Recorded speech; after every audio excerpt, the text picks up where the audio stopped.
Welcome to Beardy, Bruce Lee Central. Hey everybody, it's Birdie here. What's going on, guys?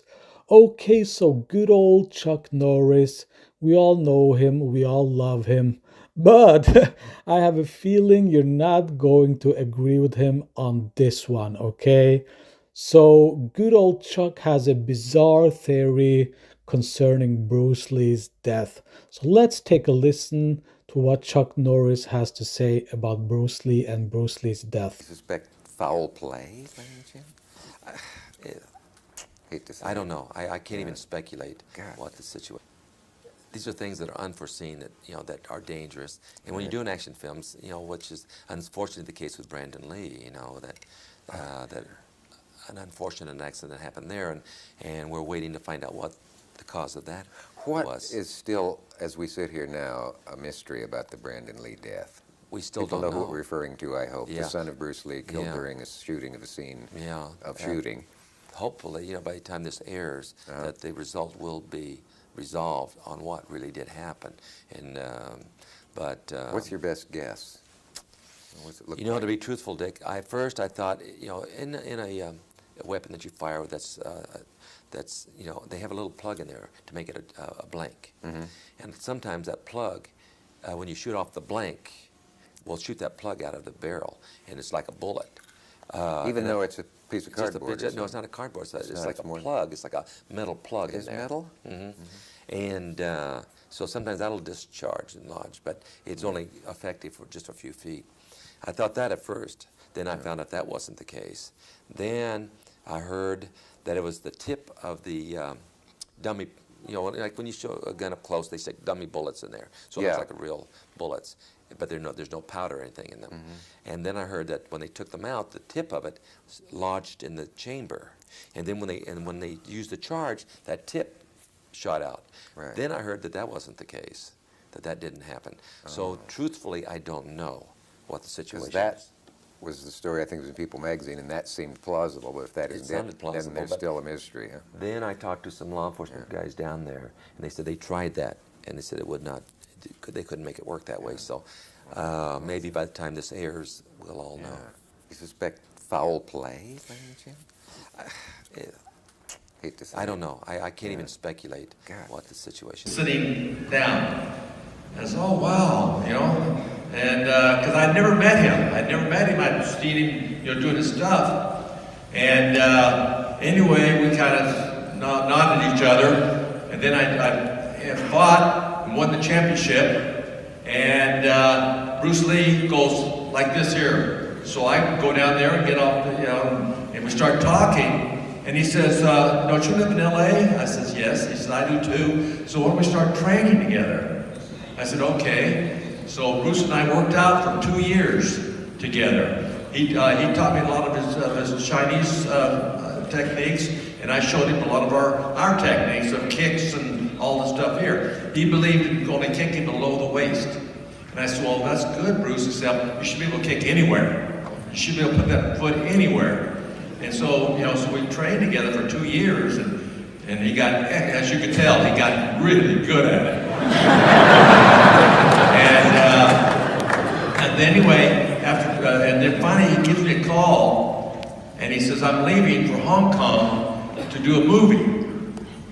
And I said, oh, that's great. Well, good luck. So I don't hear from Bruce for 2 years.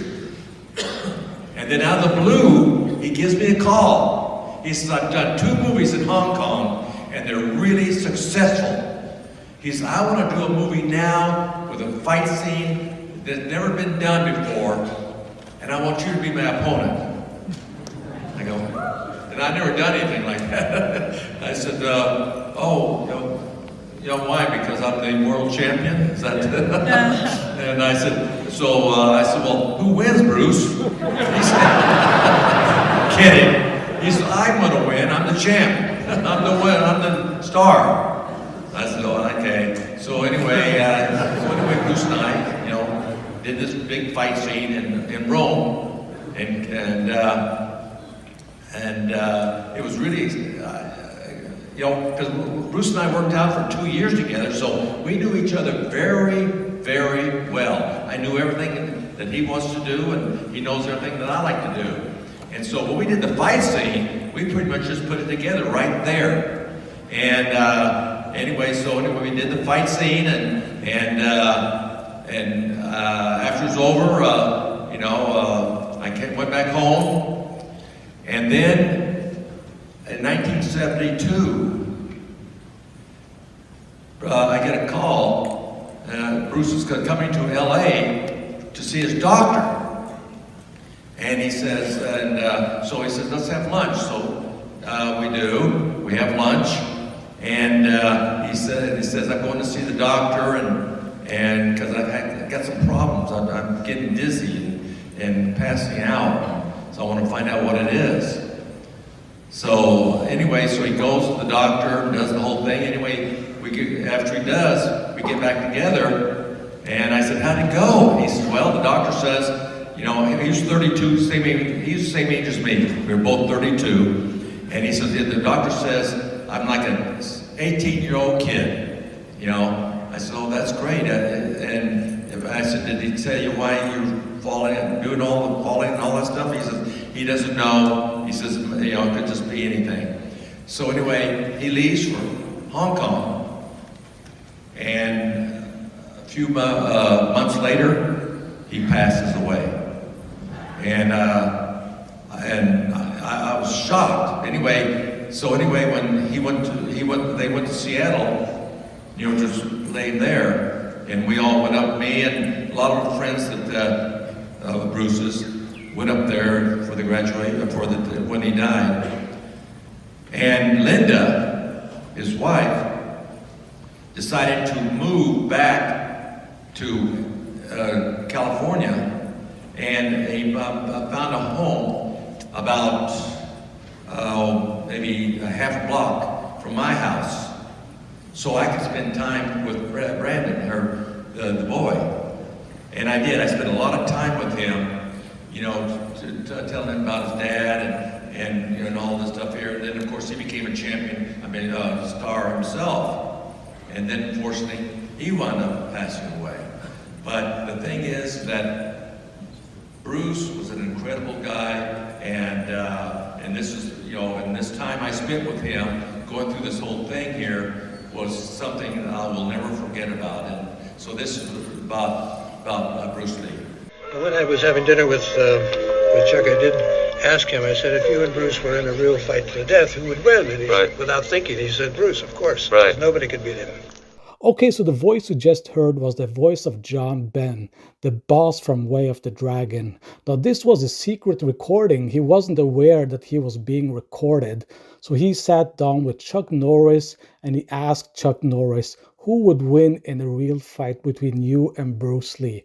And Chuck said that Bruce Lee would win that fight. Now, if you ask Chuck Norris today, he would never, ever admit that Bruce Lee would beat him in a fight.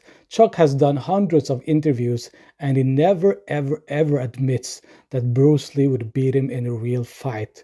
Why? Well, I just don't know. So John Ben and I talked together actually years ago.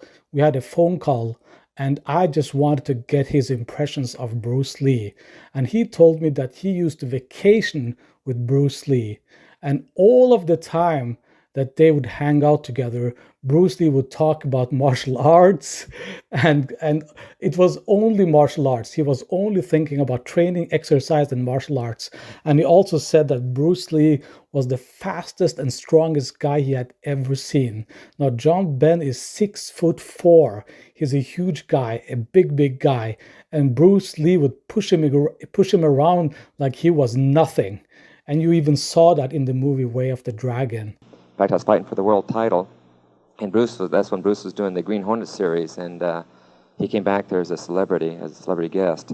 And after I won the title, the promoter introduced me to Bruce, and so we started talking about our philosophies and the martial arts and so forth. And anyway, we were both staying at the same hotel, the Americana in New York, and we started walking over to the hotel. As we got going up the elevator, I remember Bruce was staying on the 7th floor, and I was on the 9th. As we got to his floor, we were really getting pretty involved into our conversation. So instead of me going up, I stepped out in the hallway with him, and this is like 11:30 at night, and we started working out in the hallway. And next time I looked at my watch, it was 7 o'clock the next morning. And it was amazing because the guy he had so much knowledge and, as you know on the screen, ability, that it seemed like an hour had gone by as far as us working out and exchanging ideas. So he said, well, when we get back to Los Angeles, why don't we start working out together, which we did. When I got back, we started training together, and then the series was canceled, and he went to Hong Kong to pursue a movie career. When he went to Hong Kong, his first movie, the biggest grossing movie in Asia, before Bruce went over there, was The Sound of Music. It had grossed $2.4 million, which again was the biggest movie ever grossed in the Orient. Bruce did the first movie called The Big Boss, which over here was The Fist of Fury, and that one grossed $3.2 million, which is $800,000 more than The Sound of Music. Then he did The Fist of Fury, which over here was called The Chinese Connection, and that one grossed $4.3 million. And then he called me up and he said he'd like to do a movie with a real good fight scene in the movie. I said, well, the only way we can have a fight scene is if I get to hit you once in a while. And he said, well, yeah, naturally, we'd make it a back and forth type fight. So anyway, that fight scene that you saw took us 5 days to do. And in Asia alone, the movie grossed over $11 million. It's the biggest grossing movie in the history of Asia, and they don't think anything will surpass it for a long time. Then Bruce naturally did Enter the Dragon, which was his last movie, and it was probably the biggest grossing movie as far as martial art movies go. But Bruce was 32 years old. Let me explain something about his death too, because there's, I guess, so many rumors that are going about how he passed away and so forth, about touch of death and drugs and so forth. And so I'd like to clarify that before we go on with the demonstration. Is Bruce in 1968? He's pretty heavy in the weightlifting, as you could tell. He was very well built. And he was lifting weights one night with Kareem Jabbar, who was a student of his when he was in Los Angeles, playing at UCLA. And he tried to lift too heavy weights, and he ruptured the disc in his back, and he was laid up in the hospital for 3 weeks. In fact, the doctor said that they didn't know if he'd be able to walk again or not. But of course, with a person like Bruce, who's got the drive and determination to achieve anything in life, he was up in about a month, and within 3 months, he was as strong as he ever was. But he had constant back pains from that day on, and he was having to take medication to keep the muscles in the back loose and relaxed. So what happened is that when he was in Hong Kong preparing for his next movie, he was working with a girl named Betty, and who was going to co-star with him, and he got a severe headache. So Betty gave him some antibiotics for the headache, and with the medication he had taken for his back and the medication he had taken for his headache, they reacted to each other and made his brain swell up, and it created an aneurysm or ruptured blood cells in his brain, and that's actually what happened. So if anyone asks you what happened,